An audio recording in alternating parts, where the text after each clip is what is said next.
નમસ્તે વિદ્યાર્થીઓ, કેમ છો? મજામાં? શું ચાલે છે અત્યારે? વાંચો છો કે નહીં ઘરે? તો આપણે ભણવાનું તો ચાલુ રાખવાનું, ભલે કોરોના આવે કે જાય, પણ આપણે ભણશું નહીં તો શું કરશું?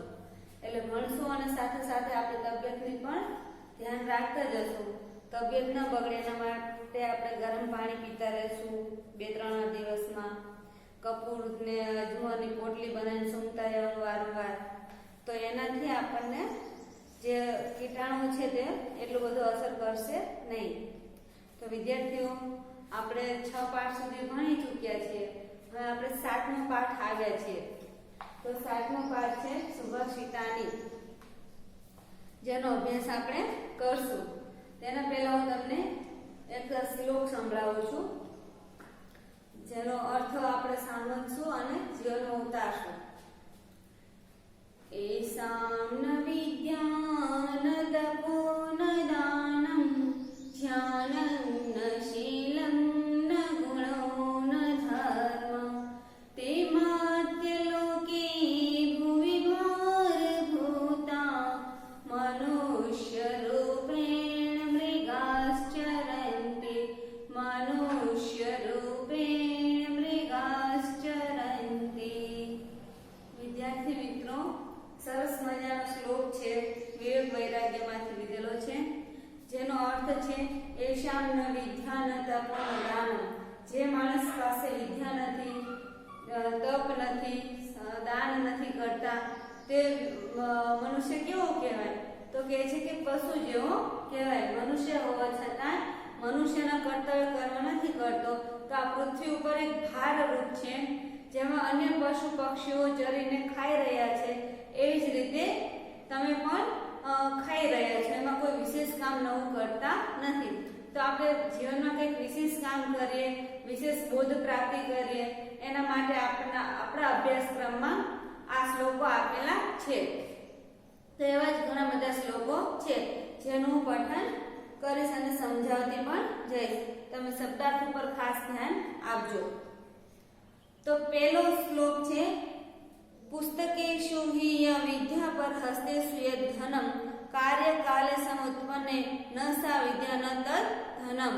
શું કહે છે કે પુસ્તકેષુ હિ વિદ્યા, એટલે કે છે પુસ્તકમાં રહેલી વિદ્યા, પર હસ્તેષુ યદ્ ધનમ, અને બીજાના હાથમાં રહેલું ધન ક્યારે કામ આપે છે અને ક્યારે કામ નથી આપતું. તો કહે છે કે કાર્યકાલે સમુત્પન્ને ન સા વિદ્યા ન તદ ધનમ.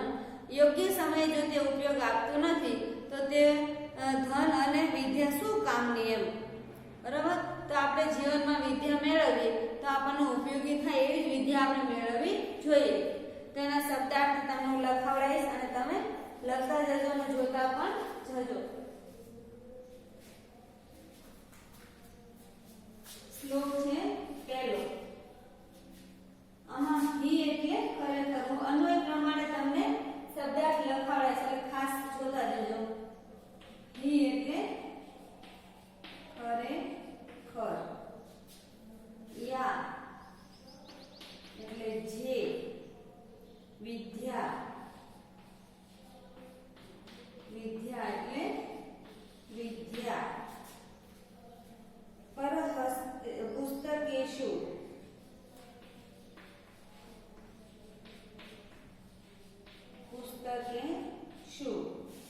એટલે કે ખરેખર જે વિદ્યા પુસ્તકમાં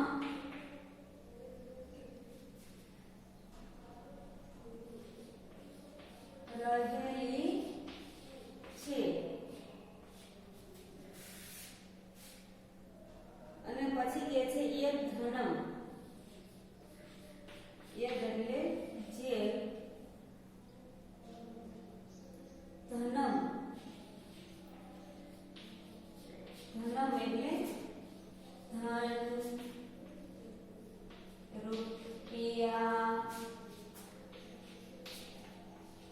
પૈસા,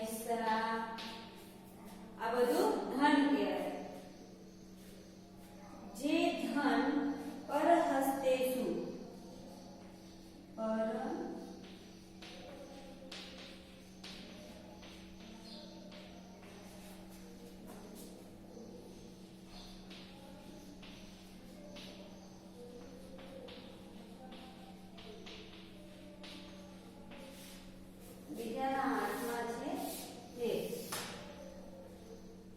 કાર્યકાલે સમુત્પન્ન નસા વિધાનંતર ધનમ. તો પહેલા આવશે સાયુક્તે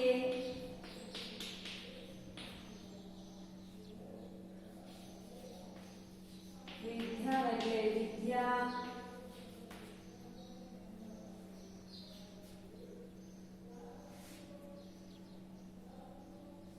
ન એટલે નહીં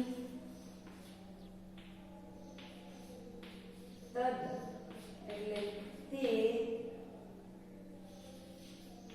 ધનમ એટલે ધન કાર્યકાલે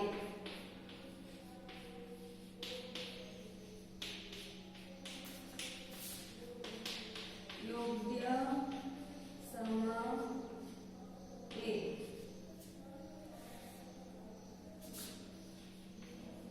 સમુત્પન્ને યોગ્ય સમયે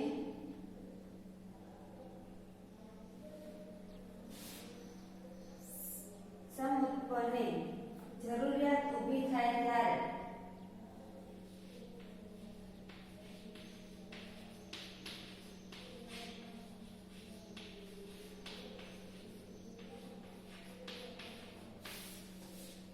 અહીંયા એક શ્લોકના શબ્દાર્થ છે અને પાછળ લખેલો છે ન એટલે નહીં. તો ખાસ અહીંયા ધ્યાન આપજો. હી એટલે ખરેખર, યા એટલે જે, વિદ્યા એટલે વિદ્યા, પુસ્તક એટલે કે પુસ્તકમાં રહેલી છે તે, યદ એટલે જે, ધનમ એટલે ધન રૂપિયા પૈસા, પર હસ્તેષુ એટલે કે બીજાના હાથમાં છે તે, સા એટલે તે, વિદ્યા એટલે વિદ્યા, ન એટલે નહીં, તદ એટલે તે, ધનમ એટલે ધન, તે વિદ્યા તે ધન કામ આવતું યોગ્ય સમયે કામ આવતું નથી. યોગ્ય જ્યારે જરૂર હોય ત્યારે તે ધન કે વિદ્યા કે કામ આવતું નથી. તો વિદ્યાર્થી શબ્દાર્થ એકવાર જોઈ લેજો અને તમારી નોટમાં લખી લેજો. અહીંયા આપણને એવું કહે છે કે જે જ્ઞાન છે આપણી પાસે 4 વેદ છે, 6 દર્શન શાસ્ત્ર છે, 11 ઉપનિષદ છે, 18 પુરાણ છે, રામાયણ મહાભારત, કોઈ પાર નથી એટલા બધા ગ્રંથો છે, એટલા બધું સાહિત્ય છે. કાલિદાસને જોઈ લો, માર્ગને જોઈ લો, દંડીને જોઈ લો, આ બધા કવિઓ થઈ ગયા. આ બધા પાસે સરસ મજાનું જ્ઞાન હતું, બધું જ હતું, એમનો ઉપયોગ પણ કર્યો. પણ આપણી પાસે જો આ જ્ઞાન આપેલું છે તેનો ઉપયોગ નહીં કરીએ તો એ કયા કામનું રહેશે? કોઈ જ કામનું રહેશે નહીં. આ ચોપડીમાં ઘણું બધું જ્ઞાન પડેલું છે. આમાં તમને અભ્યાસક્રમમાં 6 મહિના માટે ભાઈ તમારા જીવનમાં આટલું શીખવું, આટલાની પરીક્ષા લેવાશે, બધું જ છે. પણ તમે આનો ઉપયોગ જ નહીં કરો, યોગ્ય સમયે વાંચશો જ નહીં, તો જ્યારે પરીક્ષા આવશે ત્યારે આનો શું ઉપયોગ રહેશે? કોઈ જ ઉપયોગ રહેશે નહીં. એટલે પુસ્તકનો હંમેશા એવો ઉપયોગ થવો જોઈએ કે એમાં જે પડેલું જ્ઞાન છે તે મારા દિમાગમાં પણ હોવું જોઈએ અને જ્યારે હું ઉપયોગ કરવા ચાહું ત્યારે મને ઉપયોગમાં આવવું જોઈએ. એટલે કહે છે કે જે જ્ઞાન અને જે ધન પણ એવું હોય છે જ્યારે આપણે અત્યારે જરૂર હોય પૈસાની, તો એ પૈસા કોઈને આપણે આપીને બેઠા હોય અથવા તો બેંકમાં પડ્યા હોય, તો અત્યારે તો સુવિધા છે કે ભાઈ ફોન પે કરી નાખે, એટીએમ થી ઉપાડી લે, આ બધી જ પ્રકારની અત્યારે સુવિધા છે. પણ તેમ છતાં કોકને આપેલું જે ધન છે પર હસ્તેષુ એટલે કે બીજાને આપેલું જે ધન છે તે આપણને યોગ્ય સમયે કામ આપતું નથી. એટલે હંમેશા ધન અને વિદ્યાને બેનો એટલો સંગ્રહ કરવો જોઈએ કે આપણે જ્યારે જોઈએ ત્યારે આપણે વાપરી શકીએ.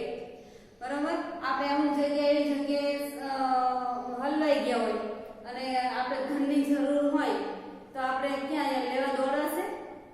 માની લો કે એટીએમ નથી, ફોન પે નથી, સાદું ડબલું છે, તો આપણે અહીંયા થોડા આપણે તો બેંકે જઈ શકશું, એ ખોરવા ગયા હોય આજે. તો એટલે કહે છે કે ધન પણ આપણી પાસે રાખવું અને વિદ્યા પણ આપણી પાસે રાખવી. મારે જવું તો છે પ્લેનમાં બેસીને જવું છે, પણ આપણને ખ્યાલ જ નથી હોતો કે ભાઈ પ્લેનમાં કઈ રીતના બેસવું, ક્યાંથી ચડવાનું આવે, આવું કંઈ જ્ઞાન ન હોય તો એ વિદ્યાર્થી શેમાં પડીને રહે? પુસ્તકમાં રહે. મારે તરતા શીખવું છે પણ એનું પ્રેક્ટિકલી નથી કર્યું અને મેં ક્યારે વાંચ્યું નથી, સાંભળ્યું નથી કઈ રીતના કરવું, તો આ જ્ઞાન રહ્યું શેમાં રહેલું છે? પુસ્તકમાં રહેલું છે. તો વિદ્યાર્થીઓ આપણે પુસ્તકમાં રહેલું જ્ઞાન છે તે પસ્તી ન બની જાય. આ પુસ્તક 6 મહિના પછી પસ્તી ન બની જાય. તમને માસ પ્રમોશન મળી ગયું હોય તો તમે એવું ના માનો કે આપણે આ પુસ્તક રહ્યું નકામું થઈ ગયું. આ બોધ એમાંથી લેવાનો છે કે આપણે ગમે ત્યારે ગમે એને પૈસા આપીએ કે આપણે કંઈક વાંચતા હોય, સારી વાર્તા વાંચતા હોય કે કોઈક સારું એવું કંઈક ચિત્ર જોતા હોય તો એનો બોધ આપણે મગજમાં રાખવાનો કે એનાથી આપણને સારો એવો બોધ મળે છે, તો એ આપણને યોગ્ય સમયે કામ આપશે. એટલે આમાં કહે છે કે પુસ્તકમાં ખરેખર જે વિદ્યા પુસ્તકમાં રહેલી છે અને જે ધન બીજાના હાથમાં રહેલું છે તે વિદ્યા અને તે ધન યોગ્ય સમયે ઉપયોગ આપતો નથી. એટલે હંમેશા આપણે એનો બોધ રાખવો જોઈએ કે પુસ્તકો હંમેશા એવા વાંચીએ કે આપણે એ વિદ્યા જે મેળવી તે આપણા મગજમાં રહે. તમને પરીક્ષામાં ગણિતના દાખલા પૂછાય, અમુક પ્રમેય હોય, અમુક રચના દોરવાની આવે તો તમે નિયમ જ ભૂલી ગયા હોય. આમ તો દોરતા આવડે આકૃતિ ભાઈ આવી રીતના દોરવાની છે પણ એના નિયમો જ ભૂલી ગયા હોય કે અહીંયા માપ કેટલું લખવાનું આ તે, તો એ શું કામનું રહેશે? કોઈ જ કામનું નહીં રહે. એવી જ રીતે આપણા વ્યવહારમાં પણ સાચું બોલવું જોઈએ. આવું લખ્યું છે આપણા પુસ્તકોમાં કે સત્યમેવ જયતે, સત્ય બોલવા વાળાનો જ વિજય થાય છે. તો આપણે સાચું નહીં બોલીએ, બરાબર? વાંચ્યું છે, સમજીએ છીએ સાચું જ બોલવું જોઈએ, તેમ છતાં આપણે સાચું નહીં બોલીએ તો એ પુસ્તકમાં જ પડેલું રહેશે, આપણા મગજમાં આવશે નહીં, આપણા કર્મમાં આવશે નહીં. તમે 7મામાં ભણીને આવ્યા હતા કે જેવું મનમાં હોય તેવું વાણીમાં હોવું જોઈએ, જેવું વાણીમાં હોય તેવું ક્રિયામાં હોવું જોઈએ. તે જ સાચો સજ્જન માણસ કહેવાય છે. એટલે આપણે વિદ્યાર્થીઓ જેવું આપણે વર્તનમાં રાખીએ એવું જ આપણે કર્મ કરવું જોઈએ. એટલે પુસ્તકની એટલી કિંમત છે જીવનમાં કે તમારો જે પાક્કો મિત્ર હોય ને એ તમને ડગો આપી જશે, પણ પુસ્તક છે ને તમને ક્યારેય ડગો નહીં આપે. એટલે વિદ્વાનોનો અને બધાના મોટા મોટા લોકોનો એવો આદેશ છે કે ભાઈ પુસ્તકનો મિત્ર બનાવો, બાકી સામાન્ય માણસને કોઈ દિવસ મિત્ર ન માનો વ્યવહાર પૂરતો, પણ વિશ્વાસ અને ભરોસો રાખવો હોય તો પુસ્તકની વાતો ઉપર વિશ્વાસ અને ભરોસો રાખવો જોઈએ.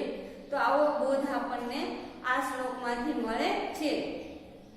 ગમે એટલું આપણી પાસે ધન હશે, ઘણા બધા રૂપિયા હોય, પણ યોગ્ય સમયે પરોપકારના કામમાં ન વાપરીએ તો એ ધન એ પૈસા શું કામના? તો કહેવાય ને કે ધૂળ સમાન કહેવાય. એટલે આપણને ઘણી બધી બુદ્ધિ પણ હોય કે ભાઈ ગરીબને દાન આપવું જોઈએ, જે જરૂરતમંદ હોય, જે ભણી શકે એવા ન હોય એને પણ પૈસા આપીને આપણે એને મદદ કરી શકીએ, પુસ્તકો આપીએ, આવું બધું ખબર હોય પણ આપણે એને વ્યવહારમાં નહીં લાવીએ તો એ શું કામનું રહેશે? કોઈ જ કામનું નહીં રહે. તો આપણે આ શ્લોકને કાયમ માટે યાદ રાખશું અને ધન અને વિદ્યાનો મહિમા આપણે સમજવાનો પ્રયત્ન કરશું. હવે આગળ આવે છે બીજો શ્લોક છે, સરસ મજાનો છે, વૃક્ષનો મહિમા દર્શાવે છે તેમાં. તો વૃક્ષનો મહિમા દર્શાવતો આપણે એક 6થા ધોરણમાં આપણે નહીં 7મા ધોરણમાં આપણે શ્લોક ભણીને આવ્યા હતા. એમાં હતું કે નમંતી ફલિનો વૃક્ષ નમંતી ગુણીનો જના વૃક્ષ શુષ્ક વૃક્ષાશ્ચ મૂર્ખાશ્ચ ન નમંતી કદાચન. તો આમાં પણ આપણને વૃક્ષનો અને મૂર્ખ માણસનો મહિમા સમજાવેલો હતો. તેવી જ રીતે આપણને આમાં પણ વૃક્ષનો મહિમા આપણને સમજાવવામાં આવ્યો છે. તો હું શ્લોકનું પઠન કરું છું, તમે શાંતિપૂર્વક સાંભળશો અને આ શ્લોકોને યાદ કંઠસ્થ કરવાનો પ્રયાસ કરશો. વૃક્ષેણ વારેતે તાપઃ જલમ વૃક્ષાય દીયતે વૃક્ષાત પતંતિ પર્ણાની વૃક્ષસ્ય પ્રસરો મહાન વૃક્ષે ખગાની પૂજંતિ વૃક્ષે ધન્યોસી ભૂતલે. કેવું સરસ મજાનું આપણને વૃક્ષનું મહત્વ બતાવ્યું છે. તો અહીં હું શબ્દાર્થ પણ લખીશ અને તમને સાથે સાથે વિભક્તિ આમાં જોવા મળશે. જ્યાં જ્યાં વૃક્ષ શબ્દ છે ને ત્યાં પહેલેથી લઈને 8મી વિભક્તિ સુધીની પ્રથમા એક વચન, પછી દ્વિતીયા એક વચન, તૃતીયા એક વચન, એ રીતના 8 વિભક્તિનું એક વચન રૂપ બધામાં આપેલું છે. તો એને આપણે ખાસ વિભક્તિ જોવાનો પ્રયત્ન કરશું. આપણે રૂપો પણ દાખલ કરવાના આવશે 9મા ધોરણમાં. આ શબ્દાર્થ એકવાર જોઈ લેજો.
એની જેમ એક વચન છે.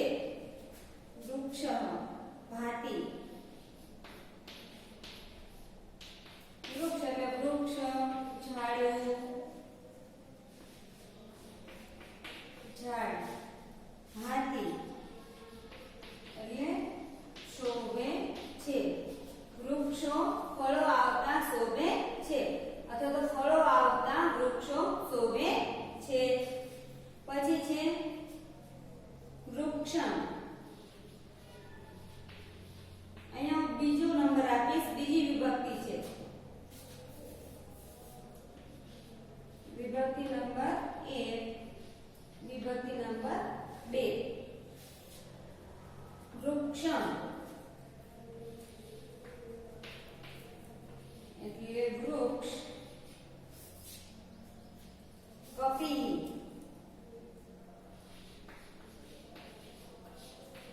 કપી એટલે વાંદરા. વાંદરા ધૂનયતે.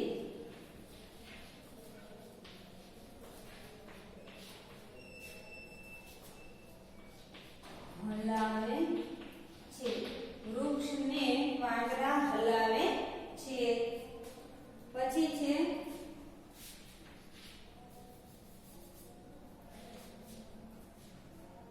વૃક્ષેણ. વિભક્તિ નંબર 3. વૃક્ષેણ વૃક્ષ દ્વારા અથવા તો ઝાડ દ્વારા. વૃક્ષ દ્વારા.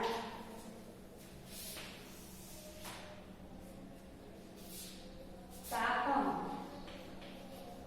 તાપમ એટલે ગરમી. વારયતે.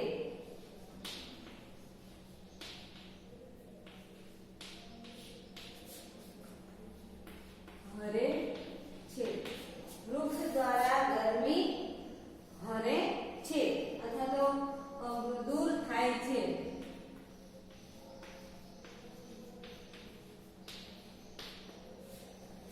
પછી વિભક્તિ આવશે 4.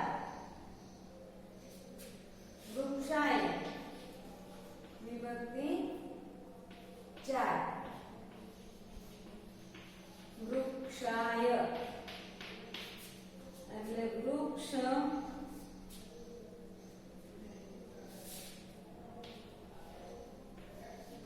વૃક્ષ. પછી કે છે જલમ. જલમ એટલે પાણી. દીયતે. દીયતે એટલે આપે છે. વૃક્ષ પાણી આપે છે. વૃક્ષાન. વિભક્તિ 5મી. વૃક્ષાન એટલે ઝાડ ઉપરથી અથવા તો વૃક્ષ ઉપરથી.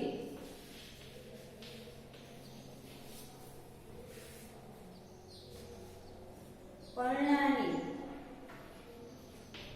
પર્ણાની પાંદડા. પતંગી.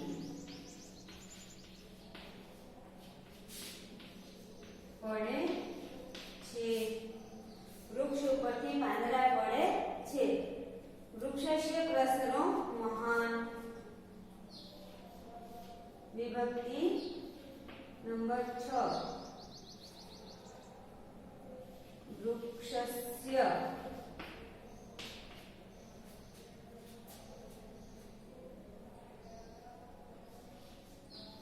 મહાન. વૃક્ષનો. મહાન એટલે મોટો. પ્રસરો.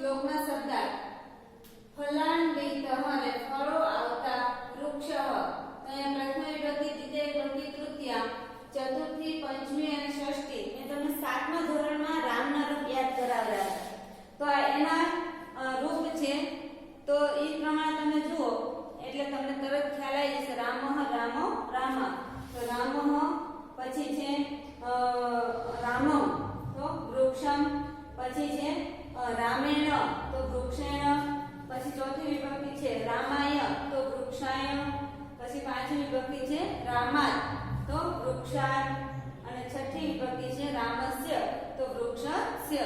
તો આપણને શ્લોકનો એક બોધ પણ મળે છે કે ભાઈ વૃક્ષનું મહત્વ સમજાવે છે, સાથે સાથે આપણને 8 વિભક્તિ પણ સમજાવે છે. 7 વિભક્તિ અને 8મી જે સંબોધન વિભક્તિ છે તે પણ સમજાવે છે. આપણે આના પછીના શ્લોકમાં જોશું. તો આના શબ્દાર્થ જોઈ લઈએ. ફલાન્વિત એટલે ફળો આવતા, વૃક્ષ એટલે વૃક્ષ ઝાડ, ભાતિ એટલે શોભે છે, ફળો આવતા વૃક્ષો શોભે છે. વૃક્ષમ એટલે વૃક્ષને, કપિ એટલે વાંદરા, ધૂનયંતિ એટલે કે હલાવે છે, વૃક્ષને વાંદરા હલાવે છે. પછી વૃક્ષેણ એટલે કે વૃક્ષ દ્વારા, તાપમ એટલે ગરમી, વારયતે એટલે હરે છે અથવા દૂર કરે છે. તો વૃક્ષ દ્વારા, ઝાડ દ્વારા ગરમી દૂર થાય છે. પછી ચોથી વિભક્તિ છે વૃક્ષાય એટલે કે વૃક્ષ. આમ જોઈએ ને કે આપવાના અર્થમાં ચોથી વિભક્તિ વપરાય છે. એટલે દિયતે શબ્દ આપેલો છે એટલે એનો કોઈ બીજો પ્રત્યય લાગેલો નથી ગુજરાતી પ્રત્યય, નકર માટે ને દ્વારા ને એવા પ્રત્યય લાગે. તો જલમ તો વૃક્ષ પાણી, દિયતે એટલે આપે છે તો વૃક્ષ પાણી આપે છે. પછી પાંચમી વિભક્તિ છે વૃક્ષાન એટલે વૃક્ષ ઉપરથી. આનું ઉદાહરણ મેં તમને દીધેલું કે તમે ઘરેથી સ્કૂલે આવો છો અને સ્કૂલેથી ઘરે જાઓ છો તો તમે એક સ્થળેથી બીજા સ્થળે છૂટા પડો છો એના અર્થમાં છે. તો જે કહેવાય ને કે વૃક્ષ ઉપરથી જે પાંદડું છે એ પડી ગયું છે બરાબર, તો એટલે કે છે કે વૃક્ષાંત એટલે વૃક્ષ ઉપરથી પર્ણાની એટલે કે પાંદડા, પતંતી એટલે પડે છે. પછી ષષ્ઠ વિભક્તિ જેને આપણે સંબંધ વિભક્તિ કહીએ છીએ. તો વૃક્ષસ્ય એટલે કે વૃક્ષનો, અહીંયા નો ની નું ના કોઈ પણ શબ્દ લાગે ષષ્ઠી વિભક્તિમાં. એટલે વૃક્ષનો, મહાન એટલે મોટો, પ્રસરો એટલે વિસ્તાર છે. વૃક્ષનો કેટલો બધો મોટો વિસ્તાર છે, આટલું બધું એનું મહત્વ રહેલું છે. હજી આપણે 2 લીટી બાકી છે તો આપણે થોડું વૃક્ષનું મહત્વ પણ જોઈ લઈએ. જો આપણે વૃક્ષ ન વાવીએ તો તમને નાના હશો ત્યારથી તમને નિબંધ લખવામાં આવે વૃક્ષ વિશે નિબંધ લખો, તો આ રીતના તમે લખતા હશો કે અમારી શાળામાં 5 વૃક્ષો છે, એક આનું વૃક્ષ છે, લીમડાનું છે, ભણજીનું છે. તો એવી રીતે અહીંયા આપણને વૃક્ષનું મહત્વ બતાવેલું છે કે ફળ આવતા વૃક્ષો શોભે છે. ફળ ફૂલ આવે અત્યારે આપણે જોઈએ બધા વૃક્ષો હારે નાના નાના છોડ હશે એની હારે પણ સરસ મજાના ફૂલો ખીલીને સુંદર મજાનું દ્રશ્ય આપણને જોવા મળે છે. એટલે એમ કહે છે કે ફળો કે ફૂલો આવતા વૃક્ષો શું કરે છે, શોભે છે, આપણને બહુ ગમે અત્યારે. પછી વૃક્ષમ એટલે કે વૃક્ષને, કપિ એટલે વાંદરા, ધૂનયતે એટલે હલાવે છે, વાંદરા વૃક્ષને હલાવે. આપણે રામાયણમાં જાય છે હનુમાનજી અશોક વાટિકામાં, ત્યારે આપણે જોઈએ છીએ કે હનુમાનજી ઝાડવાને હલાઈને ફળ ખાય છે. કારણ કે તોડવું અને હલાઈને ખાવો અથવા તો બીજા પવનથી પડ્યું હોય તો એ ખાવું એ આપણા માટે સારું કહેવાય. એટલે કહે છે કે વાંદરાઓ વૃક્ષને હલાવે છે. પછી વૃક્ષ દ્વારા ગરમી દૂર થાય છે. તમે જુઓ છો અત્યારે કેટલું તાપમાન વધી રહ્યું છે, હજી તો શરૂઆત જ છે ઉનાળાની. તો આટલી બધી ગરમી આપણને સહન કરવી મોંઘી થઈ ગઈ જો આ ધરતી પર વૃક્ષ ન હોય તો. એટલે કહે છે કે વૃક્ષ છે તે આપણી ગરમીને હરી લે છે, દૂર કરે છે, વારે એટલે દૂર કરે છે. વૃક્ષાય એટલે વૃક્ષ, જલમ એટલે પાણી, દિયત એટલે આપે છે. વૃક્ષ આપણને પાણી આપે છે. આપણે કહે ને કે જેટલા વૃક્ષ વાવશો એટલું વાતાવરણ શુદ્ધ થશે અને એટલું જ તે આપણને વરસાદ પણ એટલા જ માત્રામાં મળશે. એટલે આપણે વૃક્ષો વાવવા જોઈએ, વરસાદ સારો જોઈએ તો. પછી કહે છે વૃક્ષ ઉપરથી પાંદડા પડે છે. પર્ણાની એટલે પાંદડા, પતંતી એટલે પડે છે. પછી વૃક્ષનો મહાન એટલે મોટો, વિસ્તાર એટલે વિસ્તાર છે. તમે કબીરવડનું નામ સાંભળ્યું હોય વિદ્યાર્થીઓ, તો એનું મૂળિયું અત્યારે કયું મેઇન મૂળિયું હતું એ આપણને ખબર પડતી નથી કે આ એનું મેઇન થડ છે એમ. તો એનો વૃક્ષનો પ્રસરો મહાન છે, એ રીતે પણ મહાન છે વૃક્ષ. અને આમ જ્યાં જોઈએ તો આટલા બધા આપણને ફાયદા બતાવે છે. તો તો એ રીતે પણ વૃક્ષનું જે મહત્વ છે એ કેવું છે, બહુ મોટું મહત્વ રહેલું છે. તો આપણે હંમેશા વૃક્ષો વાવવા જોઈએ. આપણો જન્મદિવસ આવતો હોય ત્યારે વૃક્ષો વાવવાનો નિયમ લઈએ, બરોબર. એક વૃક્ષો દ્વારા ઓક્સિજન ઉત્પન્ન થાય છે અને એક યજ્ઞ કરવાથી પણ ઓક્સિજન ઉત્પન્ન થાય છે. તો બેમાંથી કોઈ પણ એક કામ જે સારું લાગે તે આપણે કરવું જોઈએ. આપણે મોટા થઈશું ત્યારે આપણને ખબર પડશે કે જો મેં આટલા જન્મદિવસમાં આટલા વૃક્ષો વાવ્યા અને આટલા મોટા થયા, તો એ પણ યાદગારી બનશે અને કોકને પ્રેરણારૂપ પણ બનશે. તો આપણે દરેક વખતે વૃક્ષ પણ વાવશું. હવે આગળની બે લીટી છે એને હું અત્યારે લખું છું. આ વિભક્તિ ખાસ યાદ રાખજો. વૃક્ષમ, વૃક્ષેણ, પછી છે વૃક્ષાય, વૃક્ષાન અને વૃક્ષસ્ય. 6 વિભક્તિ. 7મી અને 8મી બીજા બે લીટી છે એમાં જોઈએ.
વૃક્ષ ખાલી વૃક્ષ છે, ધન્ય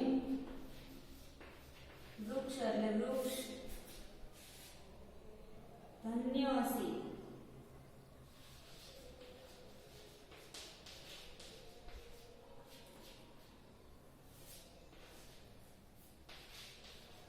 ધન્યસી વૃક્ષ ધન્ય છે. ભૂતલે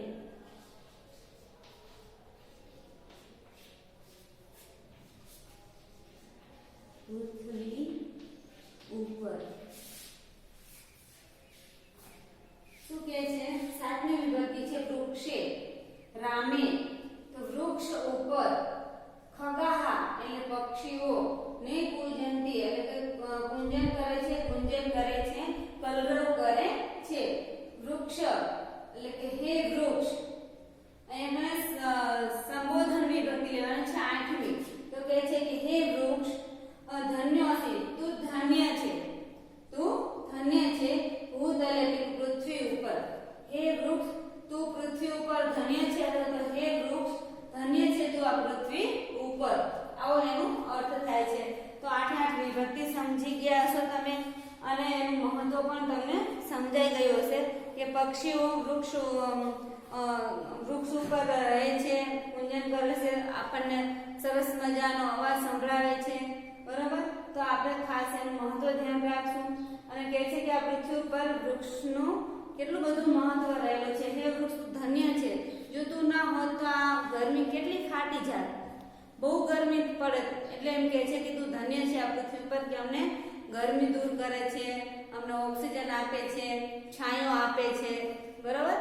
અને કંઈક પ્રેરણા પણ આપે છે કે આગળ કીધું ને કે વૃક્ષો આવતા ફળો નમી જાય છે, બરાબર. અને કહે છે કે જેમ ગુણો આવતા લોકો પણ નતર સૂકું લાકડું હોય કે કોઈ વાળો હોય તો એને તમે નમાડો તો તે નમતો નથી. એટલે જે મૂર્ખ માણસ હોય છે અને સૂકું લાકડું હોય છે તે ક્યારે નમતું નથી. તો આપણે હંમેશા વૃક્ષ પાસે આપણે નીચે નમવાનો ભાવ પણ શીખવો જોઈએ કે આપણે ગમે એટલા મોટા બની જઈએ પણ જે આખરે તો આપણે મનુષ્ય જ છીએ, તો આપણે મોટા થઈને મોટો પાવર ન કરીએ, સામાન્ય માણસની સાથે સામાન્ય રીતે વર્તીએ, જેવું માણસ હોય એને હારે એવું વર્તન કરવું જોઈએ. તો હવે આગળ આપણે જોઈએ ત્રીજો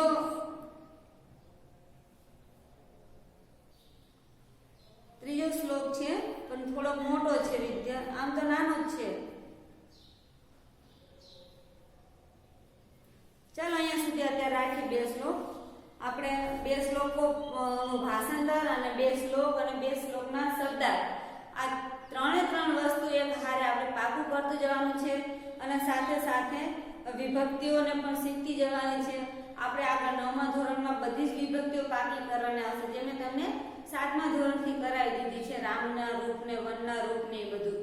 તો આપણે એ રીતના યાદ કરતા રહીશું અને આનો બોધ પણ આપણે યાદ રાખશું. જેમ કહે છે ને કે ધન બીજાના હાથમાં રહેલું ધન અને વિદ્યા પુસ્તકમાં રહેલી આપણને યોગ્ય સમય કામ આવતું નથી, એવી જ રીતે આપણે એવું ન થાય તો આપણે આપણી પાસે વિદ્યા પણ રાખશું, ધન પણ રાખશું, જ્ઞાન પણ રાખશું અને જીવનમાં કંઈક સારો એવો બોધ મેળવતા રહીશું. નમસ્તે વિદ્યાર્થીઓ.